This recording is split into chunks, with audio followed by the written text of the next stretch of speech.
I'm delighted to welcome you all to this special online conversation with the best-selling author, Christy Lefteri, who's going to talk about her powerful novel, The Beekeeper of Aleppo, which I think I'm right, Christy, has sold 1 million copies worldwide. Yes, she's nodding. And this event is the first in a series of annual public conversations put on by Salisbury World Refugee Centre, which is attached to Salisbury World Primary School in Brent, northwest London. So my name is Melissa Benn. I'm a writer and campaigner. I'm also an ex-parent of Salisbury Primary School and a long-time supporter of Salisbury World. So can I just explain quickly how we're going to structure tonight? First, we're going to hear from Armin Sarabi, who's going to tell us a bit about the work of Salisbury World, which is now in its 22nd year, which is incredible to me, as I remember when it began. After that, I will be in conversation, asking questions of Christy about her life, her writing. Then there'll be plenty of time for questions from all of you in the second half. So please put these in the chat box, which is directly under your screen. And as I've already said, you can link through that chat box to Queen's Park Books to order a specially signed copy of The Beekeeper of Aleppo. We will finish at 8 o'clock.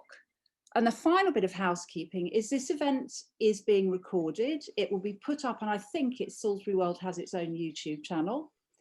And so if you don't want your name on screen, can you please change it now on Zoom?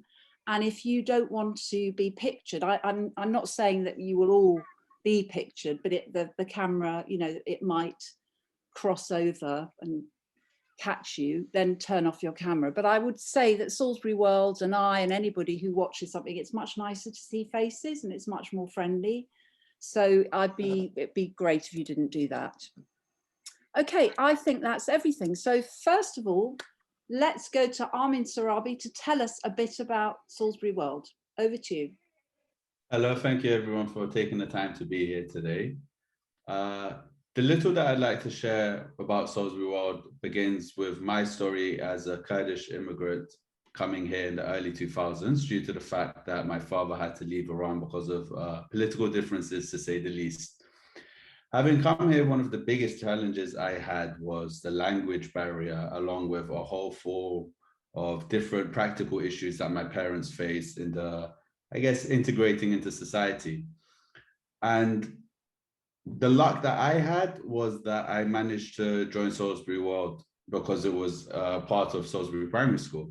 And Salisbury World helped in a whole array of ways, to the extent that I think there's some form of magicians, to be honest with you. But they helped the families from mere formalities, which maybe looked bypassed by some people. But when you don't know the language, you don't have access to the internet, those mere formalities can be an absolute headache to all sorts of difficult tasks, and really representing the families as if they were the Salisbury World employees' own families. And that's how they helped my family really integrate. But I'd like to speak more about the personal aspect of me as a child and how they helped me. As I mentioned already, the language was a difficult thing for me. And having that safe place to be able to connect with other children, having that environment where I could go and just be a child and have fun, it was really something that my parents didn't have the time or the ability to provide for me at the time. And even if they wanted to, they couldn't, because we just didn't know anyone. And some of the activities that we were allowed to, partake in, although they were fun and although they helped us, socialize, I think they did more than that. So remembering all the way back from when Nina was there, and of course, Sarah now, and late Doris Bancroft, may she rest in peace. Those experiences we had with those individuals really, really helped us fulfill our ambitions in ways which people don't realize. And I'm saying this because I speak to certain children from Salisbury World, and they always mention the art activities and all the other sorts of activities that we took part in, such as going to museums and going to the Tate Modern, for instance. And those form of activities really allow a child that doesn't have the opportunity elsewhere to think, I can do this one day, I can be a part of this. And just one of many beautiful things that Salisbury World have done and for 2 decades have managed to do. And I hope many more years to come. That's my little part on Salisbury World. Thank you. That was really moving. Mm-hmm. Thank you very much. You're welcome. I mean, and you know, as we've said before this recording, you and I go back quite a while because you were at school with my younger daughter. Of course, yeah. So over to Christy. Welcome, Christy. Hi, and thanks so much for inviting me to speak. I've been really looking forward to this. And Armin, what you said just touched my heart completely. It was wonderful, wasn't it? It was so wonderful, really. Yeah. Well, we're incredibly grateful to you for agreeing to do this conversation and to be talking about your writing. And I thought that we might start with you reading a short bit from The Beekeeper of Aleppo, if you just read to us, and then we can talk about it. Sure, yeah. So I'm going to read, it's near the beginning, and it's Nouri and Afra are in the B&B in the UK, and this is Nouri's thoughts. So it's a couple of pages in. I'm glad Afra can't see this place. She would like the seagulls though, the crazy way they fly. In Aleppo, we were far from the sea. I'm sure she would like to see these birds and maybe even the coast because she was raised by the sea, while I am from eastern Aleppo where the city meets the desert. When we got married and she came to live with me, Afra missed the sea so much that she started to paint water wherever she found it. Throughout the arid plateau region of Syria, there are oases and streams and rivers that empty into swamps and small lakes. Before we had Sammy, we would follow the water and she would paint it in oils. There is one painting of the quake I wish I could see again. She made the river look like a stormwater drain running through the city park. Afra had this way of seeing truth in landscapes. The painting and its measly river reminds me of struggling to stay alive. 30 or so kilometers south of Aleppo, the river gives up the struggle of the harsh Syrian steppe and evaporates into the marshes. I'm scared of her eyes, but these damp walls and the wires in the ceiling and the billboards, I'm not sure how she would deal with all this if she could see it. The billboard just outside says that there are too many of us, that this island will break under our weight. I'm glad she's blind. I know what that sounds like. If I could give her a key that opened a door into another world, then I would wish for her to see again. But it would have to be a world very different from this one. A place where the sun is just rising, touching the walls around the ancient city, and outside those walls, the cell-like quarters and the houses and apartments and hotels and narrow alleys, and an open-air market where 1,000 hanging necklaces shine with that first light, and further away, across the desert land, gold on gold and red on red. Sammy would be there, smiling and running along those alleys with his scuffed trainers, change in his hand, on his way to get to the store to get milk. I try not to think about Sammy, but Mohammed, I'm still waiting for him to find the letter and money I left under the jar of Nutella. I think one morning there will be a knock at the door, and when I open it, he will be standing there, and I will say, but how did you get all the way here, Mohammed? How did you know where to find us? So I'll stop there. Yeah, no, but that's a wonderful passage because actually, having read the book, it brings in so many of the elements of the book, what's left behind, what happens to the two main characters, and other sort of aspects of trauma and what it does to people. So I was just trying to think of how to sum it up, and I came across this comment on Twitter, just a short one. I read it. I couldn't put this book down, and it stays with me even now. Every time I hear about refugees seeking safety, I wonder what lives they have had to leave behind. So I thought, yes, that's absolutely what the book is, but it's also about the journey. Mm-hmm. So I wonder, could you tell us a bit about why you decided to write it? What motivated you to tell us? Sure. Yeah. So well, it's quite a long story, but I'll try. So I'll start with why I was motivated to go and volunteer. because that's linked to my own family history. So my parents were both refugees, and they were refugees after the war in Cyprus in 1974. And my dad was a commanding officer of that war. So they made it to the UK, and they settled here as refugees, traumatized, having lost literally everything. And not just my parents, but most of my family. So that was the environment that I grew up in, learning to live with parents who were trying to start anew. And that's why I could really relate to what Amin was talking about. And because I mean, I was born here, but I could feel the things that my parents had, the sadness that they had, the fact that they'd left so much behind, the fact that it was so frightening for them to be in this new place, and how would they integrate, and could they integrate, and how did other people see them, and and all this was very much part of our lives. Yeah. And so it became part of me and my identity and who I was. And not only that, but my dad was really severely traumatized after the war. I mean, my mum was too, but because my dad was a commanding officer, I mean, I learned how traumatized he was many years later. In fact, after The Beekeeper came out, which I'll mention later. And it was sort of, the trauma was there in his reactions. Like, I've written an article, I recently, after Beekeeper came out, I wrote an article about transgenerational trauma and how trauma can be transferred from one generation to another, particularly when it's not talked about. So I heard like little bits of stories from other people, but never from my dad's mouth and never from my mum's mouth. So what I got from my parents was the reactions to the trauma rather than the conversations, which can be quite confusing for a child.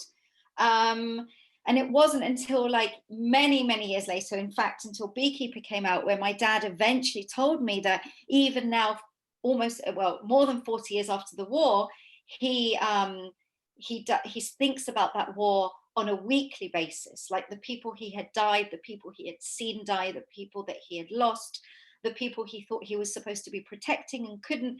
And that made me realize how, when I was born, he must have actually been drowning in it.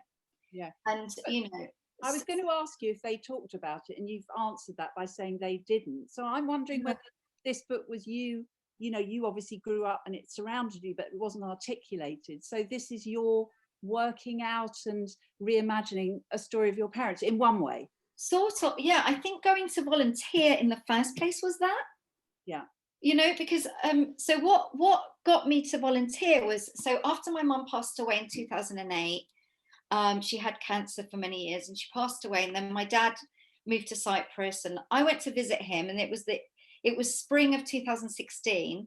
And I remember, so he lives on the far east side of Cyprus that faces Syria. Yeah. And I just remember one day, and there were no tourists at that time of year, so I was just sitting on this really beautiful beach, just looking out across the water.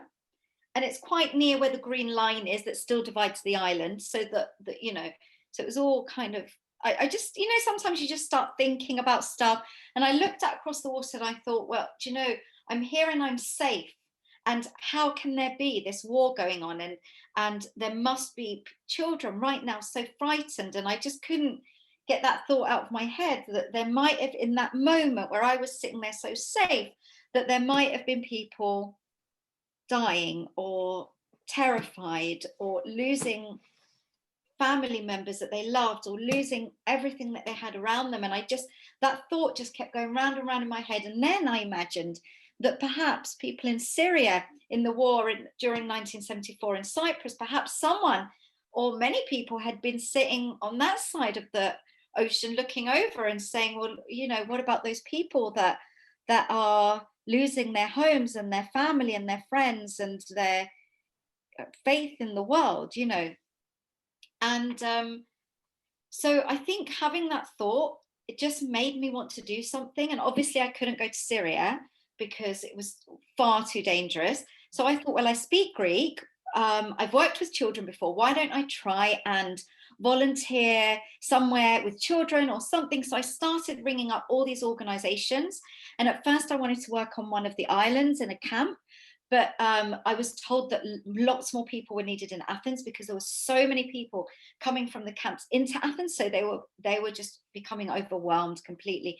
So I ended up in a women and children's centre in Athens called the Hope Centre. And it was a drop-in centre.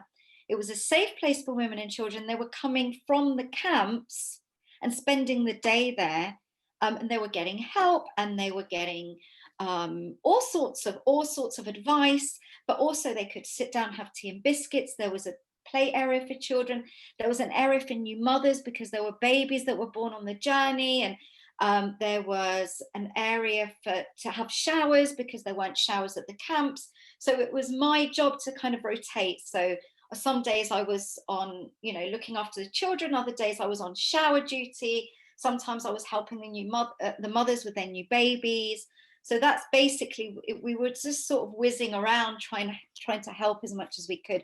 So that's what led me there. And then it was the emotions that I experienced while I was there that then I was so overwhelmed with emotion, and I've always dealt with my emotions by writing. So that's how that sort of.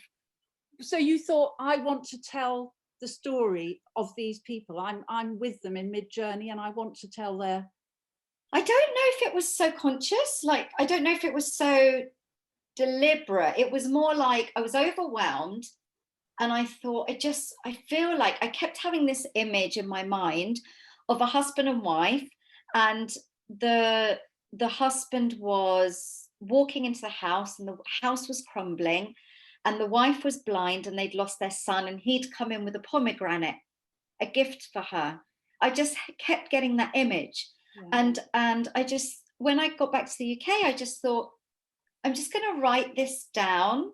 But because I was getting that image, I thought maybe I might want to write about this. I just had this urge to write about the experience, not to tell the stories of the people that I'd met, but to write something that could be both specific and universal when it came to what it meant to be displaced, and what it meant to lose so much, and what it meant to be a refugee.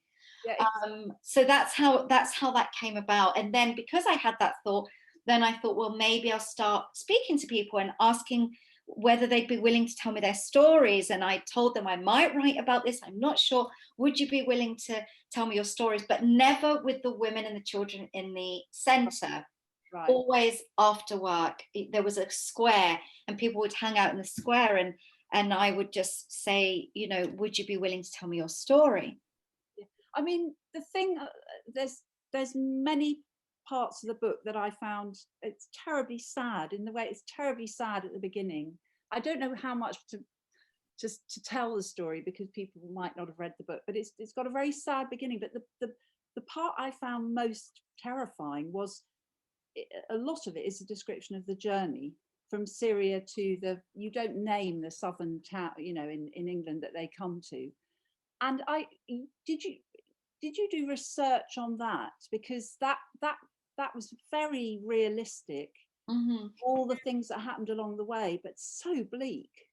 Yeah. So when I decided that I wanted to write this, I thought I'd absorbed so much, and I thought I'll just sort of try and use it and see what comes out. And I wrote the scene with the husband and the wife, and they sort of started moving and talking to each other. And so what I did is I decided to learn Arabic, and I found a tutor called Ibrahim Otman. So if anyone wants an Arabic tutor, he's absolutely amazing. But he was also a translator for boys who were having their asylum interviews. Mm-hmm. So he put me in contact with quite a few people that I ended up interviewing and hearing their stories of how they made it from Syria to the UK. Right, yeah. And then what happened is, so I was doing Arabic lessons for an hour and a half every Thursday, or was it Wednesday? I think it was Thursday. Euston Station. So Ibrahim was like, I started reading the manuscript to him. So I did half an hour, 45 minutes of an Arabic lesson, and then 45 minutes reading the manuscript to him. You started out as a psychotherapist. So, and so you're now a full-time writer, but you bring that kind of understanding about people and trauma to it. And one of the most striking things about the novel and your second novel is about what trauma does to people. And so that's quite a big part of the story of Nuri and Afra, isn't it? How they are sort of psychically injured, unsurprisingly, by what they've been through. Yeah, sure. So that was really important to me, and that's why I ended up making the story non-linear, because for me, the story I wanted to tell, yes, it was important about how they got to the UK, and because I'd learned so much about people's journeys, but it was more about kind of, can this couple learn to be with each other again, and can they learn to how will they be able to love each other again, and will the way that they love have changed because of the losses that they've had? And those were the questions that interested me, and it was partly from doing a psychoanalytic course for so many years. It was partly from, I worked as an honorary psychotherapist at the Gordon Hospital while I was doing my psychoanalytic training. I didn't end up finishing the training. I did it for 9 years. And then I realized that actually, in fact, I didn't want to be a clinician, but I wanted to use what I'd learned to write. You did 9 years training? Yeah, some of it was an introductory thing. 2 years of it was an infant observation course where I had to like observe a newborn baby with a mother. One of the lines in the book that really struck me was, inside the person you know is a stranger you don't know. Mm-hmm. And actually that is a theme that links the relationship in The Beekeeper to your other book, which I'm going to ask you to talk about briefly. Does what have resonance for me have resonance for you? Do you recognize? Yes. And that's actually an Arabic proverb. So Ibrahim taught me that. And when he taught me, I remember, I thought, that's so true, because again, I remembered my own family and the stuff that was inside them that I didn't know about, that came out in their reactions, that came out in tiny little things that you kind of think, oh, but what's going on in there? And you can't quite reach there's always a place that you can't reach. As much as you love someone, you can't quite reach that place. And I could completely relate to it. And so I think this is what helped me to develop those two characters, that idea. But that's also universal observation, isn't it? Sure, yeah. We all live with people that we know and we don't know at all. And that's part of the sort of history and terribleness of human relations. Just one more thing about the book before we sort of move into your new book, which is on similar, but it's quite different actually, but there's links. I read somewhere that you said you felt that the story of refugees coming over had been in the news and being told a lot, and then suddenly there was a kind of silence around it. Do you remember saying that? Do you want? So it just went silent. I just remember suddenly not really hearing about things anymore. And in my head, what I was thinking was, but these children are still in the camps. Yeah. And what's going to happen? I found that really difficult, because I came back to the UK and I could not stop thinking about it. Like I couldn't, even for a second. It was just constant. I couldn't take for granted that I was alive. I kept thinking about the children that didn't make it to Athens. Yeah. And then because I had all those thoughts, then I was like, well, why is this being reported less, and why? And so it kind of panicked me a bit. But why is it being reported? I mean, I was curious, why is that? Is that because we've become a kind of Brexity, inward-looking, right-wing nationalist country, she said, unpolitically? I don't know. It's almost like it wore off somehow. I don't know. I don't know. I really don't know. But somehow I just felt a sense of panic about it. Yeah. And you felt that before you wrote the book, or after? During, while I was writing it. And I think it's because it was all so much on my mind, and I constantly was thinking, well, what is going to happen to the children, and are they still in the camps? Yeah. And because I'd met so many of the children at the centre and I'd got to know them, then there was no way for me to know what I still don't know what's happened to them. Yeah.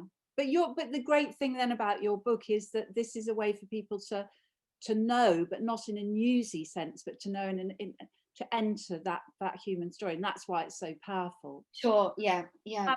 Now, can I just talk briefly about your new book, which is, you said arose partly because people would say about the beekeeper, oh, it's terrible to be a refugee, but that's different from being a migrant. Sure. So take that away. Tell me what that is. So I did a lot of talks, festivals and talks, and I loved it when I was signing the books, because people would come to talk to me and share stories. But a question that kept kind of coming up was, how do we get people to understand? And actually it came up as questions with the audience as well. And I thought it was a really interesting question, because people were saying, well, how do we get people to understand that the refugees aren't migrants? And it was innocently asked. But then that really got me thinking, because I thought, well,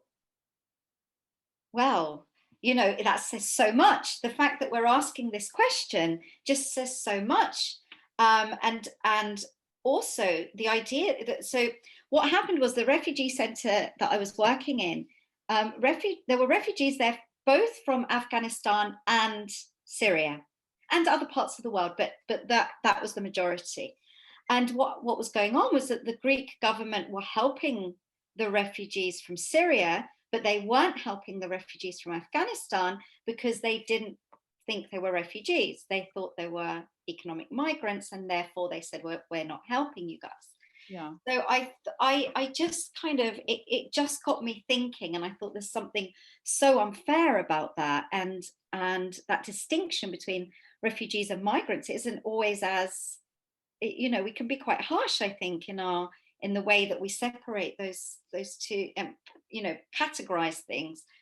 So it was that thought that spurred on my desire to write about migrants. Right, which is based in your home nation of Cyprus. It's about a particular female migrant worker, and can I say it's rather a mystery story. It's structured as how did this happen? Something mysterious happens, and it's a real page turner, because you want to know what happened. So it's very skillfully done. It's inspired by real life events where 5 domestic workers and 2 children went missing in Cyprus. They were all foreign, from places like the Philippines, Vietnam. And so they went missing, and the authorities refused to search for them because they were foreign. Mm. And most families in Cyprus, have hired domestic workers. And so I was, I had a really good friend who was a domestic worker for one of my family members. And I really got to know her over like a 6, 7, 8 year period. And she was a mother to 2 daughters in Sri Lanka that she hadn't seen for 8 years. And she was being a mother to them through a screen, basically. And we became really, really good friends. I'd recently divorced during that time. So, she'd asked me about that, and whether I wanted to meet someone new. So we'd have these like really personal conversations in the evenings.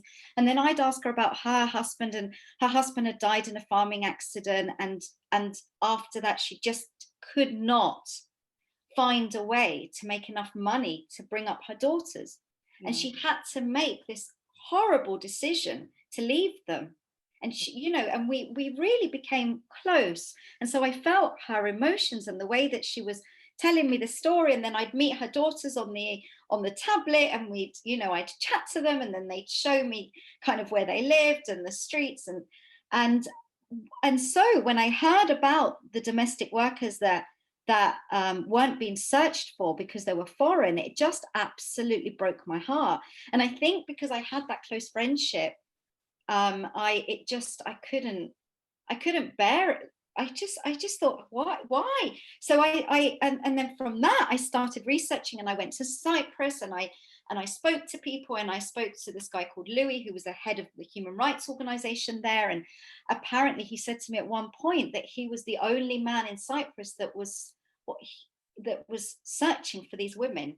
Yeah. Because the employees were going to him, the sisters or mothers or friends of these women were going to him and saying, help us, because the police will not help us.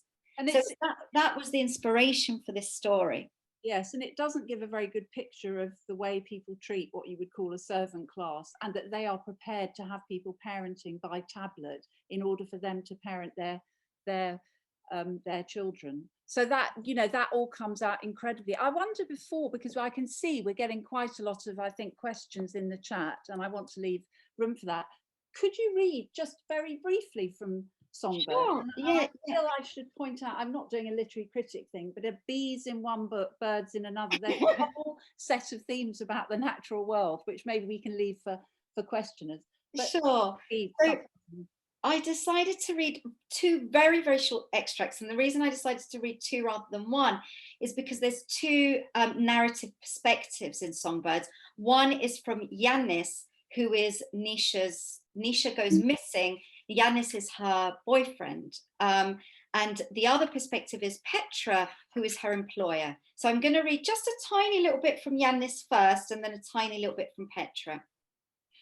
So this is Yannis. Around 11 p.m, I expected to hear Nisha's gentle tapping on the back door, but it didn't come. Sunday was one of the nights she usually called Kumari, so I was sure she would appear.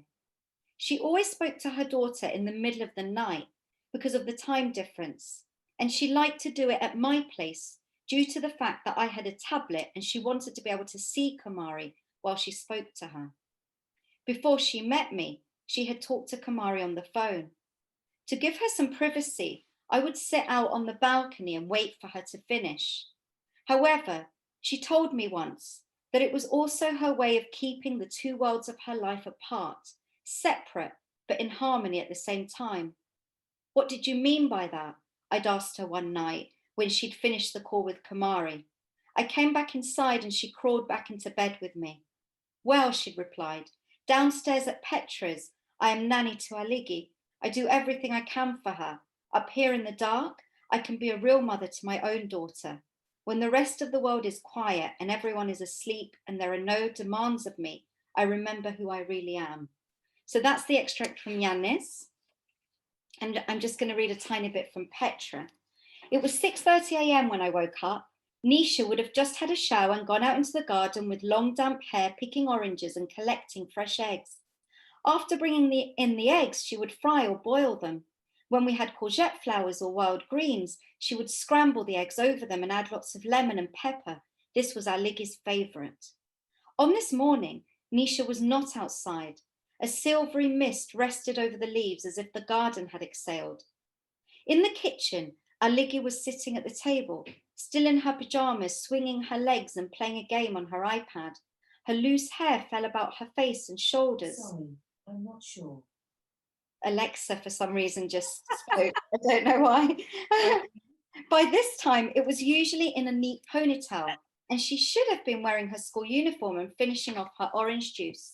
Where is Nisha? I said. Aligi looked up from the screen and shrugged. Have you eaten? She tutted, no. I saw a stroke of uncertainty in her eyes. I thought she would speak, but she slouched and sank further down into her seat. I went into Nisha's room and found that she wasn't there. In fact, her bed looked like it hadn't been slept in. Returning to Aligi, and with as much cheer as I could muster, I said, why don't you go and get changed and I'll make breakfast, then I'll take you to school. She got up reluctantly, but did as I suggested. In the meantime, I called Nisha's mobile a few times, but it went straight to voicemail. Nisha, I said, where are you? Call me back. I began to boil the eggs and make toast, opening all the cupboards to find where Nisha kept the fig jam. I was becoming increasingly irritated. Fear hadn't gripped me yet. It was Aligi who had the deeper instincts that I lacked. After I had peeled the eggs and laid the table, Aligi still hadn't come back to the kitchen, so I went to her room and found her in front of the mirror crying. She'd put on her uniform, but she'd been unable to tie up her hair. The elastic band was stuck in a knot of curls. I told her to sit on the bed and I perched beside her and gently untangled the band. Then, with a wide hairbrush, I tried to bring all that hair together into a high ponytail like Nisha did, but the curls were wild and unruly and tried to escape. As I brought one side up, the other side fell out of my grip and tumbled back to her shoulder. I could feel her shifting, uncomfortable and impatient. I'll tell you what, I said. Forget the ponytail. Let's do something different. So I plaited her hair and she pulled the thick black braid over her right shoulder and stood to look at herself in the mirror. Her patio doors were open and the room was full of sunlight and music from the birds. Even the mist came in like a lost spirit. Such a crisp autumn day, and it should have been a happy morning like every other. But what I saw in Aligi's eyes as she stared at her reflection was a broadening expanse of fear. Yes, yes.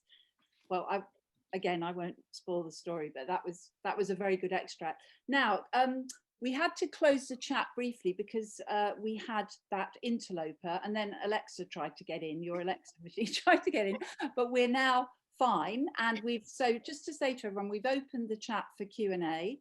The first comment made by someone, which I think is lovely, which is just blown away by listening to Christy. Thank you. So, oh, thank you. You've even stilled the questioners on the Zoom with your reading. So the next question, I think it's a good one, is why did you use a male narrator in Beekeeper? God, that's such a good question, and I really don't know. It's just that Nuri's voice came to life. I don't think it was really intentional. It's just because when I wrote the scene that I had in my mind with this man and the woman and the crumbling house and the woman, and they'd lost their son, I actually wrote it in third person. So I wasn't really even intending for it to be first person. And then it's almost like Nuri's voice came to life in my mind, and I just felt that I needed to just flow with it and see what happened, and it just felt right. Right, so that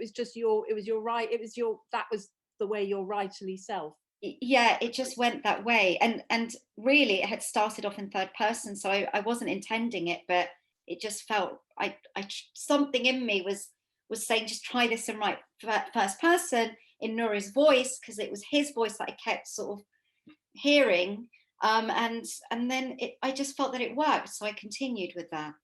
It's beautifully structured because it's the present and the past, and the two go together, the book. It's very satisfying. So now we have a question from Tom, which is back to that point about public opinion in the UK. On the question of public opinion in the UK, for a brief period with the picture of young Aylan Kurdi who drowned, people cared and then they did not. This is his question. How easily are people manipulated into having an attitude towards refugees? I presume he means in migrants. And what can we do? What's your feeling about that? Well, do you know, it comes back to what we said about the silence in the media. And I think, so before I went to volunteer and I'd watched the news, and, there was so much sort of unspecific language and a lot of crisis imagery. And to be honest, it was going over my head. I mean, yes, I was feeling it, but I wasn't really, really feeling it. I felt like I could easily switch off. And it wasn't until I started kind of relating it to my family and when I visited my dad and sat there and kind of really thought about what was going on. And then when I got there and I was completely overwhelmed, completely, in a way, unprepared for what I was going to see in front of me.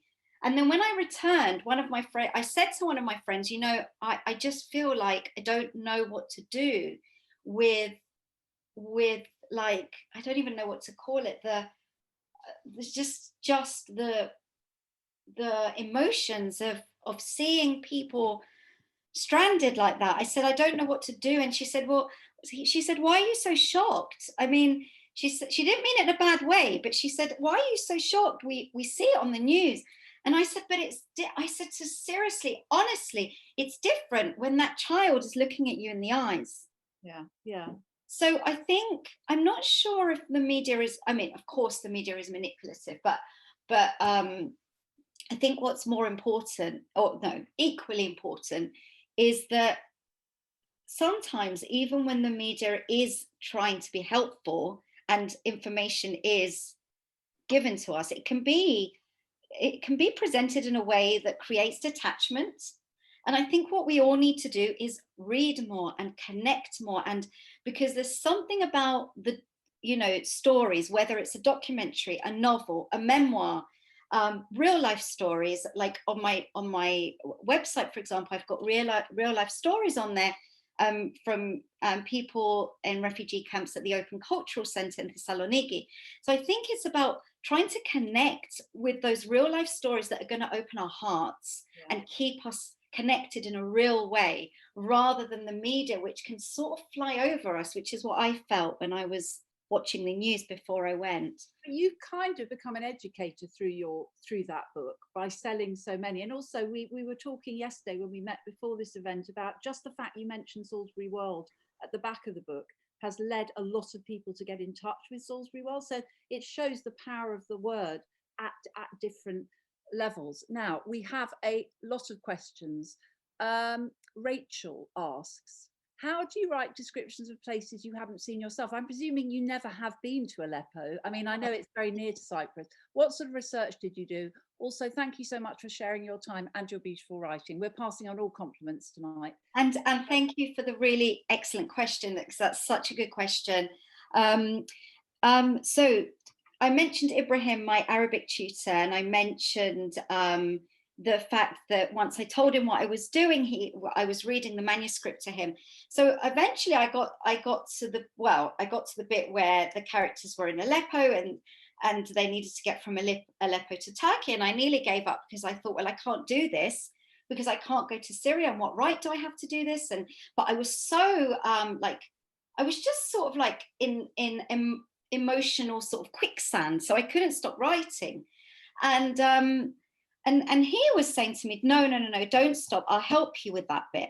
So what happened was that so my first point of call was to use Cyprus, because they're so close, and the weather there is so similar, and there's so many similar trees and plants and flowers and all sorts of things, and even to the point where we get desert storms from Syria, and you can actually smell the desert from Syria in Cyprus, and it's a really specific smell, and the sky goes a certain sort of purpley color. So that was my point of call. So I would say to Ibrahim, for example, the smell of the lemon blossoms, or the smell of this, or the way that the desert storms look, or we have these plants, or the heat feels like this, or the soil smells like this, or whatever. So he'd either confirm or say, no, it's a bit different, or whatever. And then the food, and this kind of things where there are similarities and overlaps.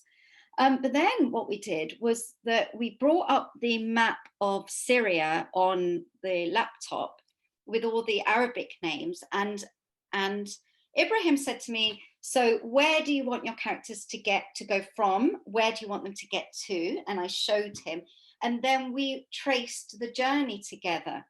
And every street, I would ask him stuff about what, and we'd kind of bring things up on Google so he could show me what it looked like. But a lot of the images that were coming up were images of the places after the war, when things had already been destroyed.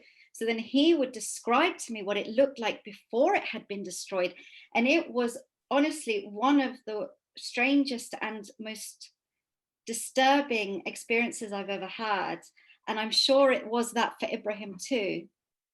Because sometimes he'd go silent, and then I'd say to him, should we stop? Let's not do this. And he'd want to. And then, so that's how I did that bit. And it was really emotional.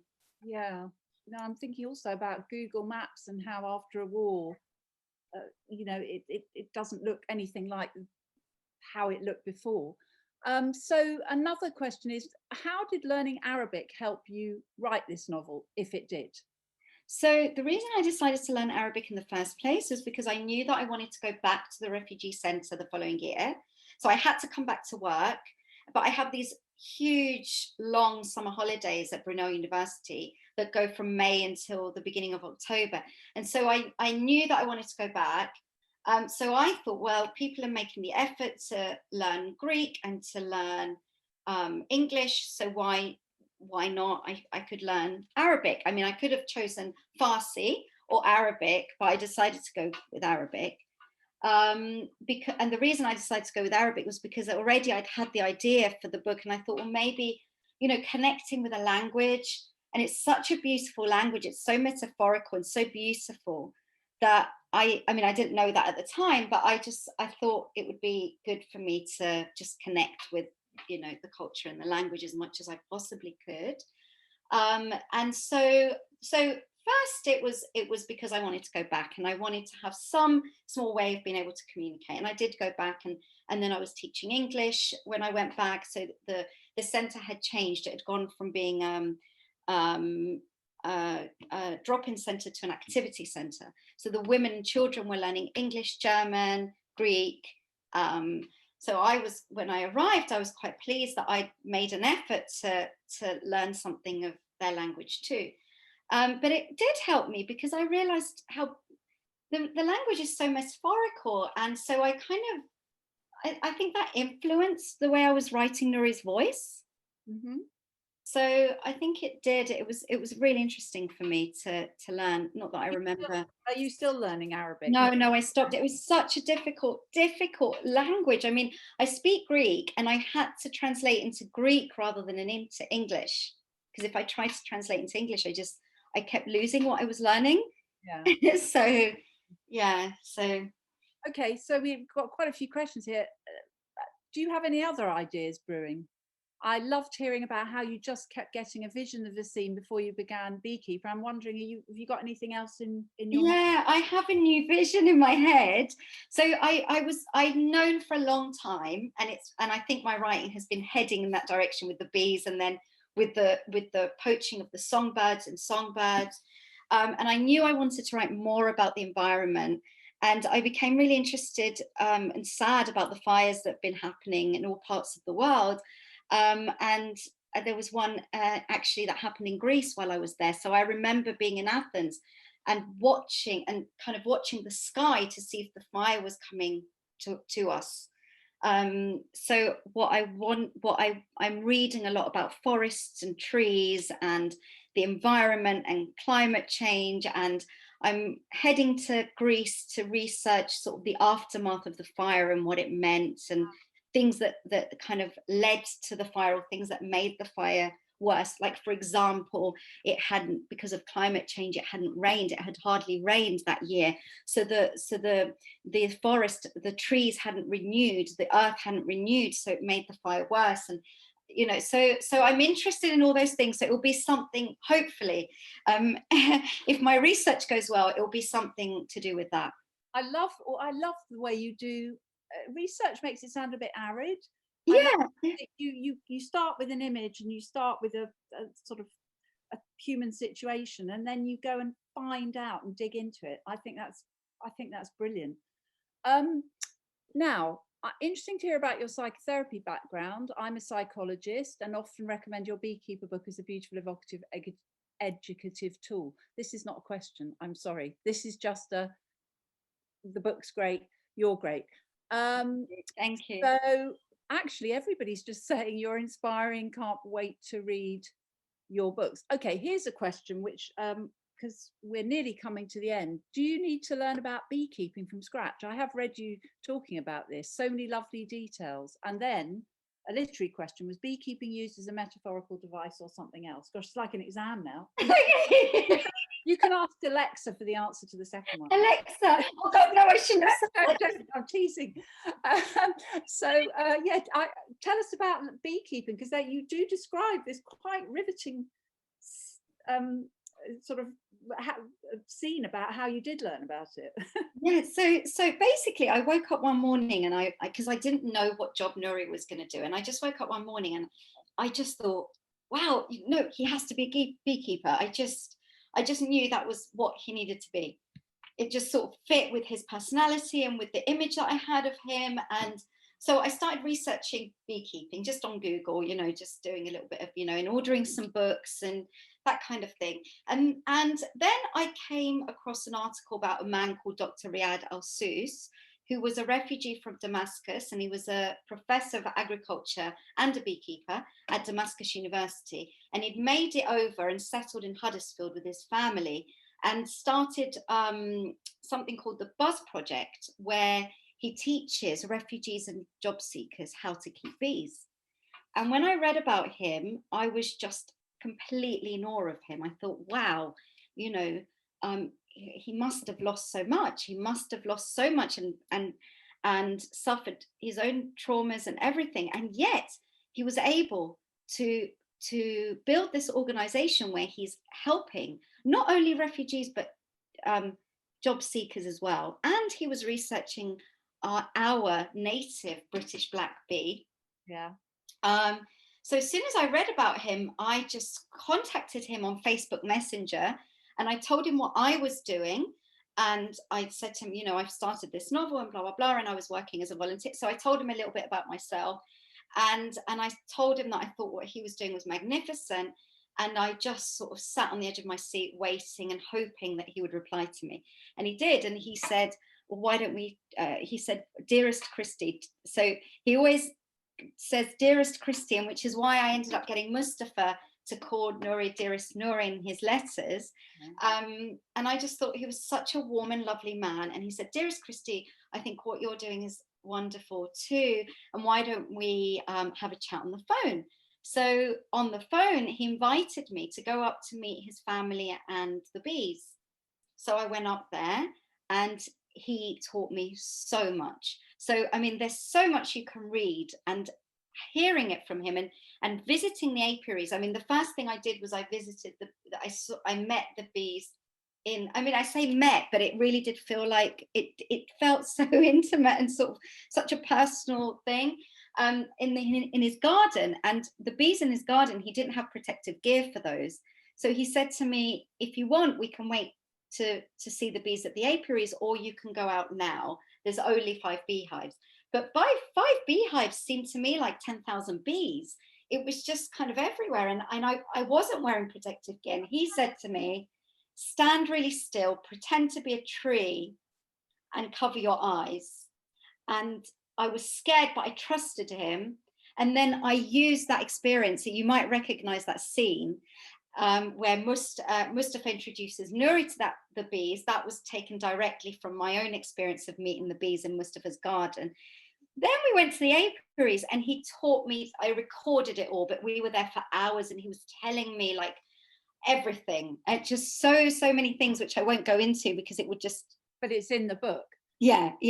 But when I read you describe standing still and he said, just stand still and it will be fine with the bees, I thought, yeah, right.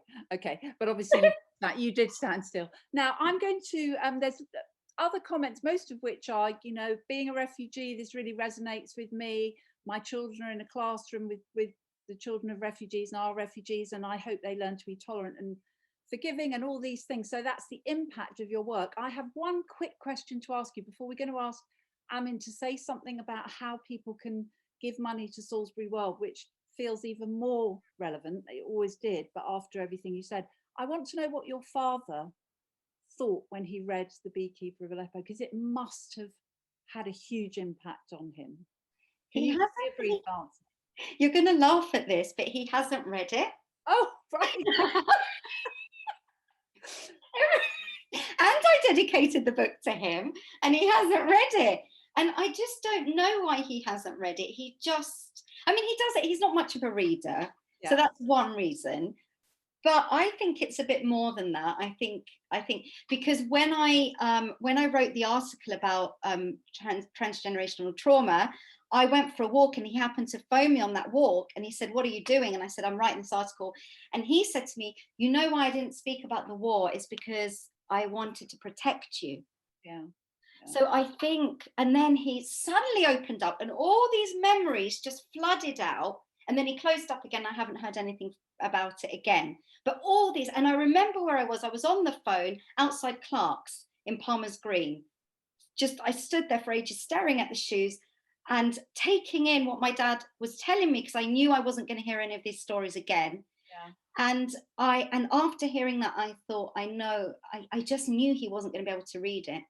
Yeah. Although, you know, that's an answer. I'm not a psychotherapist, but that answer makes complete sense. And in fact, it was a question that Durata had asked as well. So it's her question and my question. Now, don't go away, anybody. I'm going to ask Amin to say something about a very important week in June, and then we'll come back and just say our goodbyes. Amin, over to you. Thank you, Christy. Thank you, Melissa.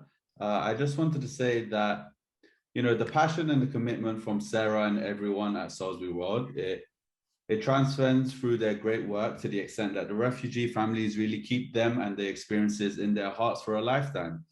But the truth is, Salisbury World, like every other charity, needs money to operate. And following the ramifications of post-COVID lockdown, they need it now more than ever. But the great news is that they're holding a fundraising event between the 8th and the 15th of June. And it's the first time that they're taking part of the Champions for Children campaign. And what this fundraising event will mean is that everything donated will be doubled. So it's a great opportunity. And also the money will enable holiday activities to take place for a whole year. And that will be able for children, like up to 100 children, to be able to go on kayaking activities, horse riding activities, and a whole load of things that we mentioned earlier and how important they are as part of this, you know, the early years of a child being able to take part in these really stays with them forever. But just one more time, I reiterate, please donate between the 8th and the 15th if you're going to, because this is when we'll be allowed to double every donation. And thank you once again. Oh, that's brilliant. And I think I'm right in saying that everybody who's signed up to this event will get an email from Salisbury World and connect you to that and tell you again about that very important fundraising week. So now it leaves me only to say, actually, there's one other thing I want to say. Somebody said in the chat, I bet your father's really, really proud of you. And I'm sure, I think we have. Thank you. Yeah. I think it's wonderful what you've done with all these different experiences. And that's really just a way of saying thank you so much for doing this conversation. I just know from the chat, and I know from seeing I can see some of the gallery of people who are watching that everybody's been riveted by it. So, you know, if we were in a room together, apart from having a glass of wine now, which is very annoying that we can't, we would all clap. So I'm going to clap for you, and everybody, I think.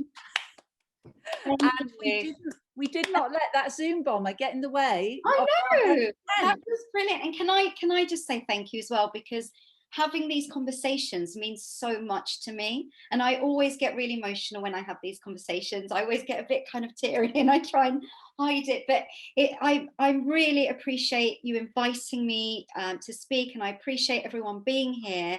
And it means so much to me to just be here and to be able to have these conversations. Well, next time, Christy, we'll actually have you in Queen's Park Bookshop, or maybe at the book festival. So make that a promise. And that would be brilliant. Yeah. Okay. Well, look. So thanks to everyone, and just leaves me to say good night and have a lovely evening. Bye. Bye.